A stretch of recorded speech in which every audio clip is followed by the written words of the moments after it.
প্রিয় দর্শক সবাইকে স্বাগত জানাচ্ছি এনটিভি সাপ্তাহিক সরাসরি স্বাস্থ্য বিষয়ক আয়োজন এসপি হাসপাতাল নিবেদিত স্বাস্থ্য সুরক্ষায় প্রতিদিনে আপনাদের সাথে আছি আমি ডাক্তার সামিউল আওয়াল স্বাক্ষর। দর্শক অনেকের ক্ষেত্রে আমরা এমনটি দেখি যে হঠাৎ করে আসলে কোমরে ব্যথা শুরু হয়েছে, পরবর্তীতে সেই ব্যথা হাঁটুতে গিয়েছে, পায়ের তলায় গিয়ে ঠেকেছে। আবার অনেকের ক্ষেত্রে এটিও দেখি যে পায়ের পাতা থেকে ঝিনঝিন শুরু হয়ে সেই ব্যথাটি কিন্তু ক্রমশ কোমরের দিকে অগ্রসর হচ্ছে।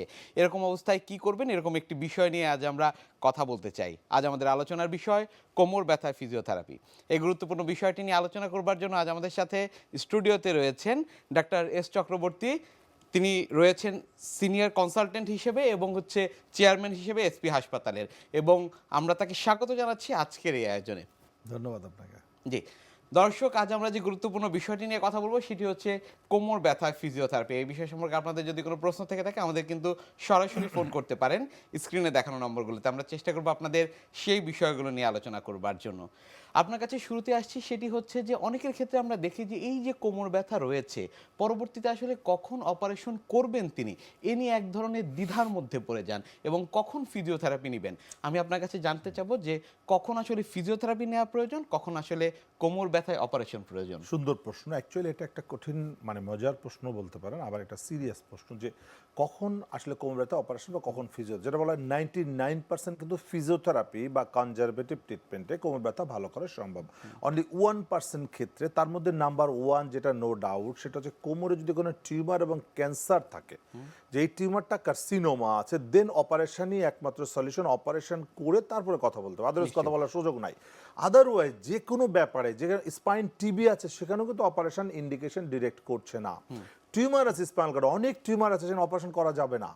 তার মানে টিউমার থাকলেই যে আপনি অপারেশন করে ফেলছেন তাও কিন্তু না, ওখানেও অপারেশন ছাড়া ট্রিটমেন্ট করার সুযোগ আছে। সো যেটা বলে কোমর ব্যথার অনলি 1 ট্রিটমেন্ট, যেটা 99% ক্ষেত্রে কিন্তু কনজারভেটিভ ট্রিটমেন্টই সবচেয়ে বেস্ট ওয়ান। এবং কনজারভেটিভ ট্রিটমেন্টে কোনো সাইড ইফেক্ট নাই, কোনো সাইড ইফেক্ট নেই। যেমন অপারেশনের যে সাইড ইফেক্টগুলো হওয়ার চান্স থাকে, প্যারালাইসিস হয়ে যেতে অনেক সমস্যা থাকে, কিন্তু কনজারভেটিভ যে ফিজিওথেরাপির মাধ্যমে যে চিকিৎসাটা আমরা করছি এসপি হসপিটাল বা যেটা করা হচ্ছে, এটা কিন্তু সাইড ইফেক্ট নাই, কোনো পেইন কিলারও প্রয়োজন হচ্ছে না এখানে যে কিডনির সমস্যা হবে। সো ফিজিওথেরাপি হচ্ছে 99% কোমর ব্যথা রোগীদেরকে সুস্থ করতে সক্ষম। এই যে কোমর ব্যথা রয়েছে, পরবর্তীতে আসলে এমআরআই করেছে, অনেকের ক্ষেত্রে আসলে সেটি ডায়াগনোসিস হয়েছে, পিএলআইডি হয়েছে, পরবর্তীতে চিকিৎসা পদ্ধতি কি শুধুই অপারেশন? ধন্যবাদ, খুব সুন্দর প্রশ্ন। অ্যাকচুয়ালি যেটা বাস্তব কথা সেটা হচ্ছে এভিডেন্স বলছে পিএলআইডির ক্ষেত্রে আসলে 100% অপারেশনের কোনো প্রয়োজনই নাই। অপারেশন ছাড়া পিএলআইডি কনজারভেটিভ ট্রিটমেন্ট, ফিজিওথেরাপি এবং রিহ্যাবিলিটেশন এর মাধ্যমে 100% রিকভারি করা সম্ভব, যেটা এসপি হসপিটাল আমরা কিন্তু করে আসছি। পিএলআইডি আমাদের এখানে 100টা রোগী ভর্তি হলে 100টা রোগী সুস্থ হয়ে যাচ্ছে without surgery, without pain killer. কি করছেন? এইটা হচ্ছে যে দেখেন অনেকে আছে ফিজিওথেরাপি করছে ভালো হচ্ছে না, তাহলে কেন তারা ভালো হচ্ছে না?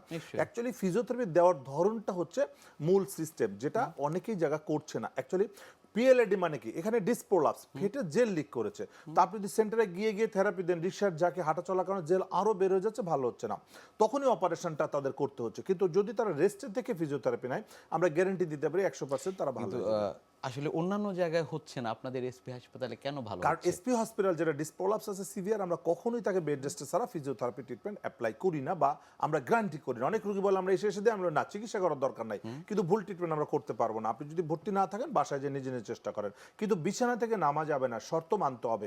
উইদাউট রেস্ট, যেমন কোনো হাড় ফেটে গেছে, ভেঙে গেছে, আপনার প্রথম কথা হচ্ছে প্লাস্টার আগে করতে হবে, সেটা যেখানেই আপনি যান। উইদাউট প্লাস্টার কেউ কোনো ট্রিটমেন্ট অ্যাপ্লাই করবে না। ঠিক তাই পিএলআইডি রোগী যদি আপনি চিকিৎসা করতে চান, ফার্স্ট আপনাকে বিছানায় শোয়াতে হবে, সেটা আপনি বাসায় শোয়ান আর হসপিটালে শোয়ান। যার অ্যাবিলিটি আছে সে স্পেস শুয়ে থাকবে, যার নাই তাকে শেখাই দেবো বাসায় যেয়ে করবে, বাট তাকে রেস্ট নিতে হবে। উইদাউট রেস্ট পিএলআইডি ট্রিটমেন্ট করে কখনোই রোগীকে সুস্থ করা সম্ভব না। এই কারণে অনেকেই ভুলভাল অপারেশন করছে, কিন্তু অপারেশন করে রেজাল্ট পাচ্ছে না, আরও খারাপ হচ্ছে। আলটিমেট তাকে কিন্তু রেস্টে আসতেই হচ্ছে। যদি সুস্থ হতে চায় পিএলআইডি রোগী 100% সুস্থ করা সম্ভব। অপারেশনের পরেও কি ফিজিওথেরাপি লাগছে? হ্যাঁ, ভালো হচ্ছে না, তখন আবার সেই একই কথা, অপারেশনের পরে কি হচ্ছে, জায়গাটা আরো বড় হয়ে যাচ্ছে বা আরো ডিসপ্রোলাপস বেড়ে যাচ্ছে, একটা জায়গা 3টা হয়ে যাচ্ছে, তখন কি হচ্ছে, আবার সেই আমরা কনজারভেটিভ আসছি, রেস্টে রেখে তাকে সেই তো বেড রেস্টে আসাই লাগছে, মাঝখানে অপারেশনটা করে তার কি হলো, আরো হ্যাজার্ড বেড়ে গেল। সো প্রচুর রোগী আছে যারা অপারেশনের পরবর্তী আমার এসপি হসপিটালে এসে তারাও সুস্থ হয়েছে। সো কোমর ব্যথা মানেই rest is the best policy. Without rest কোমর ব্যথা ভালো হওয়া খুব টাফ। নিশ্চয়ই। এটির সাথে আসলে বয়সের কোনো সম্পর্ক আছে কিনা কোমর ব্যথার সাথে? পিএলআইডির সাথে আসলে বয়সের কোনো সম্পর্ক নাই, যে কোনো বয়সে হতে পারে, কারণ এটাকে আমরা বলছি মেকানিক্যাল সমস্যা, দিস ইজ ইনজুরি। পা ভাঙাটা বয়সের সাথে সম্পর্ক না, এটা 5 বছরের বাচ্চা পড়ে গেল অ্যাক্সিডেন্ট গুলো পা ভাঙতে পারে, 100 বছরও ভাঙতে পারে, বাট এটা কোনো ডিজিজ না, এটা অ্যাক্সিডেন্টাল বা মেকানিক্যালি। পিএলআইডি রোগটাই হচ্ছে mechanical, this is mechanical back pain. So এটা ইনজুরি ছাড়া কখনোই মেকানিক্যাল ব্যাক পেন হয় না সাধারণত। অনেকে যেটি মনে করে থাকেন যে আসলে বয়স বৃদ্ধির সাথে সাথে কোমর ব্যথা শুরু হয়েছে এবং এটি আসলে একেবারে মৃত্যু পর্যন্ত থাকবে, সেটি কি সম্ভব কিনা, না, নাকি এটা ভুল আসলে ধারণা। একেবারে ভালো হওয়া সম্ভব? সম্পূর্ণ ভুল ধারণা, কারণ কোমর ব্যথা মানে পিএলএ, সেটা 80 বছর হলেও ব্যথা মানে সেখানে পিএলএ আছে, ডিসপোলাপস আছে। নিশ্চয়ই। সো ডিসপোলাপস মানে সেটা দুইটা কারণ হতে পারে, একটা হচ্ছে মাসেল উইকনেসের কারণে বয়স্কদের যেটা হয়, ইমব্যালেন্সের কারণে জয়েন্ট ফেটে জেল বের হয়ে গিয়েছে, আর বয়স বাচ্চাদের যারা ইয়াং বয়সে যাদের হয় তাদের হচ্ছে মাসেল উইকের কারণে ওভার কাজ করতে গিয়ে তাদের জয়েন্ট ফেটে জেল লিক করেছে।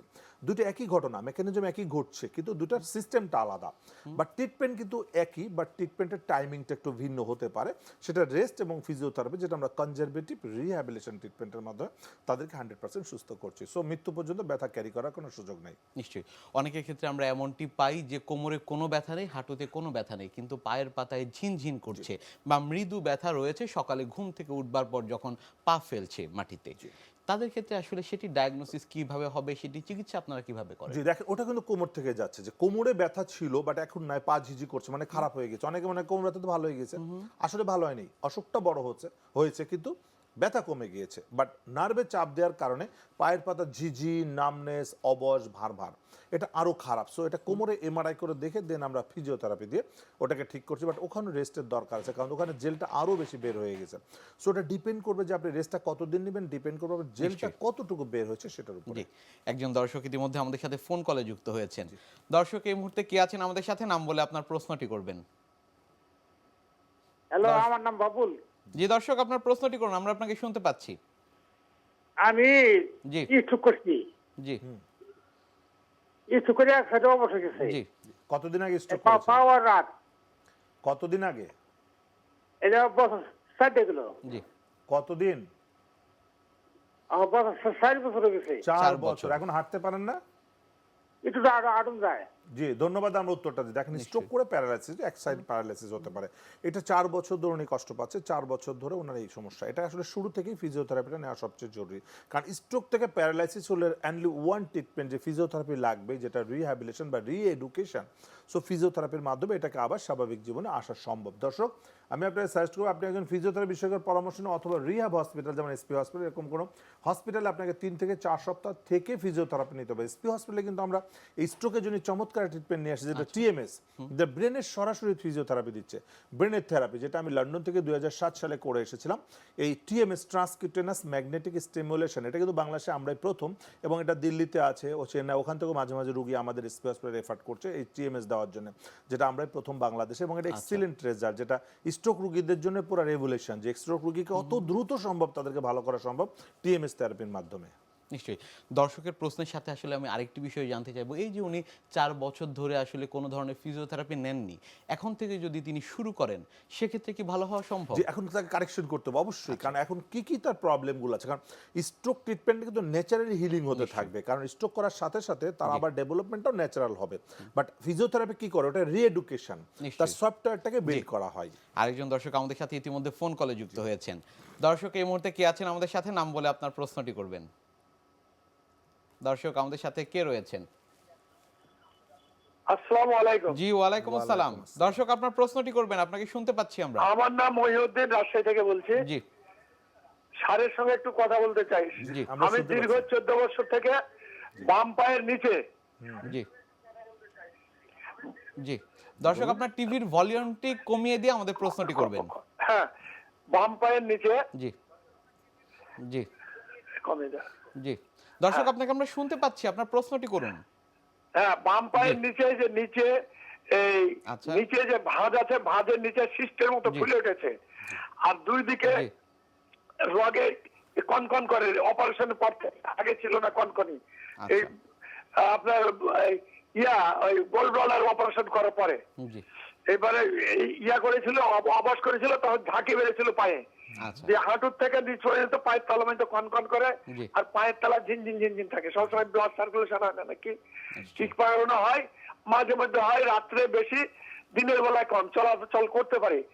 তো এই জন্য আপনার প্রোগ্রাম অনেকবারই দেখেছি, যাবো মনে করছি, একবার ইন্ডিয়া যাওয়ার মনে করেছিলাম এবং গন্ডগোলের জন্য যেতে পারিনি। তো স্যার আমাকে সাজেশন দিবে, হাঁটু ভাঁজ করতে পারি না, বাম পা জি জি আমরা বুঝতে বসে পেরেছি। নামাজ পড়তে হয়, আর জি। ডান পায়ে ভাঁজ করতে পারতাম, এখন এটাও মানে কিছুটা পারে, সামান্য কিছু ভাঁজ করতে পারি না। জি ধন্যবাদ তো দর্শক, আমরা problem বুঝতে হচ্ছে- পেরেছি, আমরা বুঝতে পেরেছি দর্শক উত্তরটা কিন্তু অনেক দেখেন। প্রত্যাশা নিয়ে ফোন হ্যাঁ, দিয়েছে, ওনার কিন্তু দেশের বাইরে কোমরের যাচ্ছে না ডিসপ্রোলাপস উনি। আছে। আসলে ইন্ডিয়ায় গিয়ে এটা কোনো লাভ হবে না। বহু রোগী ইন্ডিয়ায় গিয়ে প্রতারিত হচ্ছে। অনেক রোগী চেন্নাই থেকে আমাদের এসপি হসপিটালে এসে ট্রিটমেন্টে পরে ভালো হচ্ছে, চেন্নাই থেকে অপারেশনও করে দেয়, কিন্তু কাজ হয় না। অ্যাকচুয়ালি ওনার পিএলআইডিস ডিসপ্রোলাপস, যেটা নামনেস হচ্ছে তার পায়ের দিকে, পেইন হচ্ছে নার্ভের মাধ্যমে, পেইনটা বাড়ে কমে। তারপর কোমরের ডিসপ্রোলাপস, যেটা নার্ভের চাপের কারণে ব্যথাটা কমছে বাড়ছে, এবং উনি মুভমেন্ট কমাইতে কমাইতে ওনার নিজ জয়েন্টগুলো স্টিফ হয়ে যাচ্ছে, কারণ ওনার ফ্লেক্সিবিলিটি কমে যাচ্ছে, ওনার ফাংশনাল অ্যাক্টিভিটিস নাই। যেমন নিচে বসা বন্ধ করে দিয়েছে, নিচে বসতে পারে না, টয়লেট করতে পারে না, এগুলো বন্ধ করার কারণে আস্তে আস্তে স্টিফনেস আরো বেড়ে যাচ্ছে। সো এই রোগীকে জাস্ট আমরা 3 থেকে 4 সপ্তাহ এসপি হসপিটালে ভর্তি রেখে ট্রিটমেন্ট দিলে উনি সুস্থ হয়ে আবার স্বাভাবিক নিচে বসে নামাজ কালাম সবই করতে পারবে। তো দর্শক, আমি আপনাকে সাজেস্ট করবো যে আপনার ট্রিটমেন্টটা বাংলাদেশে খুব সুন্দর হবে, এবং এসপি হসপিটাল অবশ্যই আমি গ্যারান্টি দিতে পারি এটা ইন্ডিয়া থেকে বেটার ট্রিটমেন্ট দিবে। আমরা সবসময় বলি জি বিদেশে যাওয়ার আগে একবার এসপি হসপিটালে আসবেন। এসপি হসপিটালে আসলে আপনার বিদেশ যাওয়ার প্রয়োজন হবে না, কারণ এই ক্রিটিক্যাল রোগগুলো আমরা এসপি হসপিটালে চমৎকার ট্রিটমেন্ট দিতে পারি, কারণ এখানে আমাদের একটা আমব্রেলার নিচে আমাদের সমস্ত টিম কাজ করছে। ধন্যবাদ আপনাকে। আরেকজন দর্শক আমাদের সাথে ফোন কলে রয়েছেন। দর্শক এই মুহূর্তে কি আছেন আমাদের সাথে, নাম বলে আপনার প্রশ্নটি করবেন। হ্যালো, আসসালামু আলাইকুম। জি ওয়ালাইকুম আসসালাম। জি, আমি জি। সবুজ বলছিলাম জি। যে আমার আম্মুর মানে আমার আম্মুর সারা শরীরে ব্যথা, কিন্তু এখন বর্তমানে উঠতে জি। পারতেছে না। জি বাসা কোথায় আপনার? জি আমার মাদারপুর ডিস্ট্রিক্ট শিবচর থানা। কোনো চিকিৎসা করিয়েছেন? হ্যাঁ, চিকিৎসা করেছি। কালকে এক রিপোর্ট দেখাইলাম। কি সে- বলেছে? হ্যাঁ, করাইছি। কি বলেছে রিপোর্টে? রিপোর্টে বলছে যে এই যে রক্ত ইনফেকশন, প্রস্রাবের ইনফেকশন, জি আপনার হার্টের মেরুদণ্ডের হাড় আছে না, জি। ওইটা ভেঙে গেছে। জি। এখন কি এখন চিকিৎসা এটা করেছেন? জি কি চিকিৎসা দিয়েছেন? বলতে ওষুধ দিয়েছে, কিছু বলছে দেখান। জি। খাইলে ইনশাআল্লাহ আবার জি, আমরা বলছে বুঝতে পেরেছি, এমআরআই নাকি ধন্যবাদ। যেন করতে বলছে, যে এখান দর্শক। থেকে পিঠের মেরুদণ্ড না। জি, আমরা বুঝতে পেরেছি, ধন্যবাদ। দেখেন ওনার সমস্যা সারা শরীরে ব্যথা ছড়ায়, তার মানে প্রথমত ফিজিক্যালি আনফিট। কারণ হচ্ছে ওনার মেরুদণ্ডে স্পাইনের সমস্যা আছে, 2 নাম্বার ওনার মাসেল উইকনেস আছে, 3 নাম্বার ওনার জয়েন্ট স্টিফনেস আছে, 4 নাম্বার ওনার ডায়াবেটিস থাকতে পারে, ওনার কিডনির সমস্যা থাকতে পারে, হার্টের সমস্যা থাকতে অনেকগুলো পারে, সমস্যা রয়েছে এই ওনার। রোগীকে আসলে বাসায় রেখে ট্রিটমেন্ট করলে কোনো দৃশ্যে ভালো হবে না। তাকে কি করতে হবে? রিহ্যাবিলিটেশন করতে পারবেন। রিহ্যাবিলিটেশনে বাংলাদেশে একমাত্র এসপি হসপিটাল কিন্তু কমপ্লিট রিহ্যাবিলিটেশন হসপিটাল একমাত্র। বাংলাদেশ সেকেন্ড কিন্তু প্যারালাল এসপি হাসপাতালের পাশাপাশি বাংলাদেশে এখনো কোনো হাসপাতাল গড়ে ওঠে না। সো এই রোগীর জন্য সবচেয়ে বেস্ট ট্রিটমেন্ট সারা সবগুলো পৃথিবী থেকে রোগের সবচেয়ে চিকিৎসা best- কি আপনাদের এখানে সবগুলো হবে? এখানে this is rehab, complete rehabilitation, মানে সব রোগের চিকিৎসক এখানে আছে। তো সব রোগের ট্রিটমেন্ট এখানে আসলেই সম্ভব। সো রোগীর কিন্তু কষ্ট করা লাগবে না। এই রোগী 14 জন ডাক্তারের কাছে যাওয়ার দরকার নাই, রোগীর কাছে সব ডাক্তাররা চলে আসবে এসপি হাসপাতালের মাধ্যমে। দর্শক, আমি আপনাকে সাজেস্ট করবো ওনাকে এসপি হসপিটালে এসে ভর্তি রেখে ওনাকে 3 থেকে 4 সপ্তাহ চিকিৎসা দিলে উনি আবার স্বাভাবিক চলাফেরা করতে পারবে। ধন্যবাদ আপনাকে। আরেকজন দর্শক আমাদের সাথে ফোন কলে রয়েছেন। দর্শক এই মুহূর্তে কি আছেন আমাদের সাথে, নাম বলে আপনার প্রশ্নটি করবেন। জি, আসসালামু আলাইকুম। জি ওয়ালাইকুম আসসালাম। জি, আমি ওবায়দুল বলছি। জি জি, দর্শক, আমার আপনার সমস্যা প্রশ্নটি হচ্ছে করুন। আমার পিএলআইডি নির্ণীত হয়েছে ওই 1 বছর আগে আর কি, কিন্তু এখন হচ্ছে কি আমি চিকিৎসাটা ওইভাবে করতে পারছি না, আর ওই এই ফিজিওথেরাপিটা নিতে পারছি না। এখন আমি আসলে কিভাবে মানে ভালো হইতে পারি, আমার মানে খুব কষ্ট হইতে পারে। বাসা কোথায় আপনার? বাসা মায়াসী। ময়মনসিংহ। কতদিন ধরে আপনার ব্যথা? 1 বছর। স্যার জি, 1 বছর ধরে সমস্যা। আমার সমস্যা হচ্ছে নিতে হচ্ছে মানে কিছুদিন আগে, পরে মানে এটা নিতে পারছি না, চিকিৎসাটা আমি পুরোপুরি নিতে পারছি না। আচ্ছা। এখন আমি ওষুধগুলো আর কি চালাই যেতেছি, কিন্তু জি, ধন্যবাদ আপনাকে। আমরা উত্তর দেখেন, পিএলআইডি রোগী যত ওষুধ খাবে তত খারাপের দিকে যেতে থাকবে, ভালো আর কোনো পসিবিলিটিস নাই, কারণ ডিসপ্রোলাপস আছে, ও বের হবেই। হাঁটা চলা করলে ওর প্রথম শর্ত হচ্ছে শুয়ে থাকতে হবে, সেটা হসপিটাল হোক আর বাসায় হোক। শুয়ে থেকে ফিজিওথেরাপি দেবে, উনি যদি গিয়ে ফিজিওথেরাপি দেয় তবু ভালো হবে না। দর্শক তাহলে এখন কি দর্শক, করবেন? আপনাকে অবশ্যই একটা হসপিটালে 3 সপ্তাহ ভর্তি থেকে যদি আপনি ফিজিওথেরাপি দেন দিনে 4 বেলা, তাহলে ইনশাআল্লাহ 100% ওটা রিপেয়ার হয়ে যাবে। রিপেয়ার হলে আপনি সম্পূর্ণ সুস্থ হয়ে যান, পরবর্তী 3 সপ্তাহ আপনি নিজেই করতে পারেন। 42 দিন চিকিৎসা করেন, 42 বছর ভালো থাকবেন, সারা জীবন কষ্ট করার দরকার হবে না। ধন্যবাদ। আরেকজন দর্শক আমাদের সাথে ফোন কলে যুক্ত হয়েছেন। দর্শক এই মুহূর্তে কি আছেন আমাদের সাথে, নাম বলে আপনার প্রশ্নটি করবেন। হ্যালো, আসসালামু জি আলাইকুম। ওয়ালাইকুম স্যার, আসসালাম।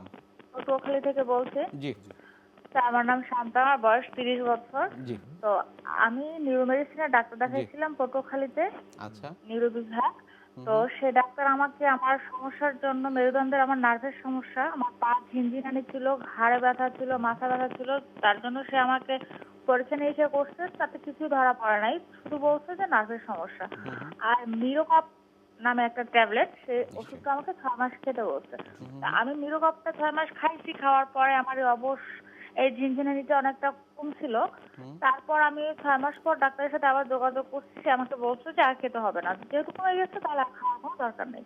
তো স্যার আমি এই যে শীতের ভিতরে আবার আমার সেই ঝিনঝিনানি সমস্যাটা, ঘাড়ে ব্যথা, মাথা ব্যথা, মেরুদণ্ডের মাজা ব্যথা, মানে নুয়ে কোনো কাজই করতে পারি না, এরকম সমস্যা আবার হচ্ছে। তো স্যারের সাথে যোগাযোগ করলাম, স্যার আমাকে বলতেছে যে আপনি করেন, আপনি জাতীয় মানসিক হাসপাতাল আছে ঢাকাতে, সেখানে গিয়ে আপনি যোগাযোগ করেন। কিন্তু আমি বলছি স্যার মানসিক হাসপাতালে কেন যাবো, আমার কি ব্রেনে কোনো সমস্যা, আমার নার্ভের সমস্যা? নিশ্চয়ই দর্শক, মাথার আপনার এই সমস্যা। বিষয়টি জি, নিয়েই আমরা আমরা এখন বলছি। কথা বলছি। দেখেন এই যে কোমর ব্যথা রোগীদের অনেকেই এরকম রোগী পায়, তাদেরকে অনেকেরই মানসিক হাসপাতালে পাঠানো হয়, মানসিক চিকিৎসা করা যায়। আসলে তার নার্ভের সমস্যা না, নার্ভকে আঘাত করছে। নার্ভের ডিজিজ কিন্তু এক জিনিস, আর নার্ভকে আঘাত করাচ্ছে সেটা আরেক জিনিস। So this is mechanical problem. উনি তাহলে এখন কি করবেন? ওনাকে জাস্ট ফিজিওথেরাপি দিলে উনি সম্পূর্ণ সুস্থ হবে। দর্শক, আমি আপনাকে সাজেস্ট করবো যে আপনি একজন ফিজিওথেরাপি বিশেষজ্ঞের পরামর্শ নিয়ে অথবা ঢাকাতে এসপি হসপিটালে আপনাকে চিকিৎসা করতে হবে 3 থেকে 4 সপ্তাহ। রেস্ট নিয়ে যদি আপনি ফিজিওথেরাপি দেন তাহলে ইনশাল্লাহ 100% ভালো হয়ে যাবেন। আপনাকে আর মানসিক চিকিৎসা করার কোনো প্রয়োজন হবে না, কারণ এটা মানসিক সমস্যা না, এটা হচ্ছে আপনার মেকানিক্যাল প্রবলেম, পিএলএডি। কারণ ঝিঝি করছে মানে হচ্ছে নার্ভের সমস্যা, নার্ভে চাপ খাচ্ছে। এটা ডিরেক্ট নার্ভের অসুখ বলা যাবে না, এটা নার্ভকে মেকানিক্যাল ইনজুরি করছে। ধন্যবাদ জি, আপনাকে। আরেকজন দর্শক আমাদের সাথে ফোনে রয়েছেন। দর্শক এই মুহূর্তে কে আছেন আমাদের সাথে, নাম বলে আপনার প্রশ্নটি করবেন। জি, আসসালামু আলাইকুম। জি, ওয়ালাইকুম আসসালাম। জি, আমি পাবনা থেকে রাশেদ বলতেছিলাম। জি, সমস্যা দর্শক আপনার প্রশ্নটি করুন, আমরা আপনাকে শুনতে পাচ্ছি। জি, আমার যে পা ভেঙে গেছিল আজ থেকে 1.5 মাস আগে, আপনার আচ্ছা। হাঁটু আর মাজার মাঝখানে ওই হাড্ডিটা ভেঙে গেছিল। জি, দেন আমি অপারেশন হয়েছি। হুম, অপারেশন হওয়ার পরে এখন আপনার ওই জি। আজকে ডাক্তার দেখাইতে গেছিলাম, হুম, সে আমাকে ইউএসটি এসডব্লিউডি এই দুইটা থেরাপি দিছে হাঁটুতে। মানে হাঁটু আমার মানে বেকার, মানে ভাঁজ করতে পারতেছি না। নিশ্চয়ই। এক্ষেত্রে আমি কি করতে পারি? আর ধন্যবাদ আপনাকে, খুব সুন্দর প্রশ্ন করছে। এরকম কিন্তু প্রচুর মানুষ সাপারার। ওনাকে যে থেরাপিটা দিয়েছে দিস ইজ রং থেরাপি, কারণ এটা না, আসলে ওনার ম্যানুয়াল থেরাপি দিতে হবে, কারণ ওনার নি জয়েন্ট ভাঁজ করতে পারছে না। আফটার অপারেশন বা আফটার রিমুভ দ্য তার প্লাস্টার, দেন কি হচ্ছে, তার মাসেল ওয়াস্টিং হয়ে যাচ্ছে, মাসেল উইকনেস এবং নি জয়েন্ট স্টিফনেস। এখানে ফিজিক্যাল থেরাপি দিতে হবে। এখানে কিন্তু ওই ইউএসটি, আইআরআর, ইনফ্রা এগুলো জাস্ট পেইন কিলার হিসেবে সাময়িক কাজ করবে। এটা ম্যানুয়াল থেরাপি দিয়ে ওনার পাটাকে দ্রুত ভাঁজ করে মাসেল স্ট্রং করতে হবে। এখানে অবশ্যই একজন বিশেষজ্ঞ ফিজিওথেরাপি স্পেশালিস্ট দিয়ে কাজ করাতে হবে। যে কেউ হাত দিলে এখানে আবার ভেঙে যেতে পারে, সো এটা কিন্তু রিস্কি, হাই রিস্কি। তো রিহ্যাব ট্রিটমেন্টটা করতে হবে। অপারেশন সাকসেসফুল, সবই ঠিক উনি আছে। কি করবেন এখন? যদি উনি সঠিক এখন রিহ্যাব না করতে পারে তো সারা জীবন হাঁটুটা নষ্ট হয়ে থাকবে। দর্শক, আমি আপনাকে সাজেস্ট করব আপনাকে রিহ্যাব হসপিটালে ভর্তি থেকে 3 থেকে 4 সপ্তাহ কন্টিনিউ ফিজিওথেরাপি দিতে হবে। ওই আইএফটি, আইআরআর, ইনফ্রা এগুলো দিলে আপনার কোনো কাজ হবে না। আস্তে আস্তে আপনার নি জয়েন্টটা স্টিপ আরও বেড়ে যাবে। সো দ্রুত আপনাকে এটা ভাঁজ করে স্বাভাবিক জীবনে আসতে হবে। এই জন্য আপনাকে রিহ্যাব ফিজিওথেরাপি দিতে হবে। যদি পাবনাতে না সম্ভব হয় ঢাকাতে এসে এসপি হসপিটালে আপনাকে ট্রিটমেন্ট নিতে হবে। ধন্যবাদ আপনাকে। আরেকজন দর্শক আমাদের সাথে ফোন কলে যুক্ত হয়েছেন। দর্শক এই মুহূর্তে কে আছেন আমাদের সাথে, নাম বলে আপনার প্রশ্নটি করবেন। আসসালামু আলাইকুম। জি, ওয়ালাইকুম আসসালাম। আমি বাড্ডা থেকে জি। বলছিলাম, জানাবে আমার জি। মাঝে মাঝে মাজায় ব্যথা হয়। আচ্ছা, এই মাজায় ব্যথা হয়, এই যে 5 দিন 7 দিন 8 দিন থাকে, আবার আবার ভালো হয়, আবার মাঝে মাঝে প্রচন্ড ব্যথা হয়। হুম, কোনো চিকিৎসা করেছেন? জি, কোনো চিকিৎসা করেছেন? না কোনো চিকিৎসা করিনি। জি, ধন্যবাদ। আমরা উত্তরটা দিচ্ছি। দেখেন, মাঝে মাঝে ব্যথা হচ্ছে মানে কি মাঝে মাঝে সিগন্যাল দিচ্ছে। কোনো কিছু ঘটনা ঘটার আগে পূর্বাভাস দিতে থাকে, ওনাকে পূর্বাভাস দিচ্ছে। আবার তো ভালো হয়ে হ্যাঁ, যাচ্ছে। ভালো হয়ে যাচ্ছে, পূর্বাভাস। এই ভালো, এই বন্ধ, এই ভালো, এরপর এমন ভালো খারাপ হবে আর ধরবে, তখন আর ভালো হবে না। তো দর্শক, আপনার যেটা ডিসপ্রোলাপস হচ্ছে, ও জেলটা বের হয় আবার ঢুকে, মানে মাঝে মাঝে অ্যাটাক করে, এটা ফিজিওথেরাপি দিলে ভালো হয়ে যাবে, আর ঝামেলা করবে না। দর্শক, আপনি কোনো ওষুধ না খেয়ে সোজা একজন ফিজিওথেরাপি বিশেষজ্ঞের কাছে গিয়ে একদিন ফিজিওথেরাপি দেবেন, শিখে নেবেন কি কি এক্সারসাইজ আপনার করতে হবে, শিখিয়ে দিবে। এটা বাসায় নিজে করলে আপনি ভালো হয়ে যাবেন। ধন্যবাদ আপনাকে। আমরা অনেকের ক্ষেত্রেই দেখি যে কোমর ব্যথা হয়েছে, পরবর্তীতে আসলে ঘাড় ব্যথাও হচ্ছে, সেখান থেকে মাথা ব্যথা। একজন দর্শকও কিন্তু এমনটি বলছিলেন। সেক্ষেত্রে যাদের ঘাড় ব্যথা হচ্ছে পরবর্তীতে, তাদের ক্ষেত্রে কি করণীয়? কোমর যদি সমস্যা হয়, সেটা ঘাড় ব্যথা হতে হাঁটুতেও যেতে পারে। কারণ কি, কোমরে যখন তোমার মাসেল দুর্বল হতে থাকে, বডির ফিটনেস ফল করে, তখন আমাদের ঘাড়ে ইনজুরি হয়, সেখানে আস্তে আস্তে ডিসপ্রোলাপস হয়, এবং আপার সার্ভাইকাল ডিসপ্রোলাপস হয়, সেখান থেকে প্রচন্ড মাথা ব্যথা হয়। অনেক রোগীরা বলে আমার কথা ভালো লাগে না, হইচই ভালো লাগে না, চুপ থাকতে ভালো লাগে। এ ধরনের ক্ষেত্রে আসলে কি করণীয় সেটি ফিজিওথেরাপির নিয়ে একমাত্র আসলে সমস্যা। জানবো আপনার জি। কাছ থেকে, ফিজিওথেরাপির বিস্তারিত জানবো। তার আগে আরেকজন দর্শক আমাদের সাথে ফোন কলে যুক্ত হয়েছেন।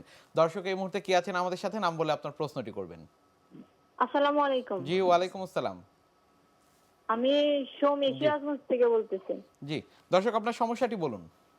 আমার দুই পাশে হিপ জয়েন্টের সমস্যা, ব্যথা, আচ্ছা। হাঁটতে পারি না, হাঁটুতে জি। ব্যথা করে। কতদিন যাবত ব্যথা হচ্ছে? এই তো 7-8 মাস। আপনি কি কোনো পরীক্ষা নিরীক্ষা করেছেন? হ্যাঁ, এমআরআই করা, এভিএন ধরা পড়ছে। এভিএন ধরা পড়েছে। আচ্ছা, কোমরে কোনো সমস্যা আছে?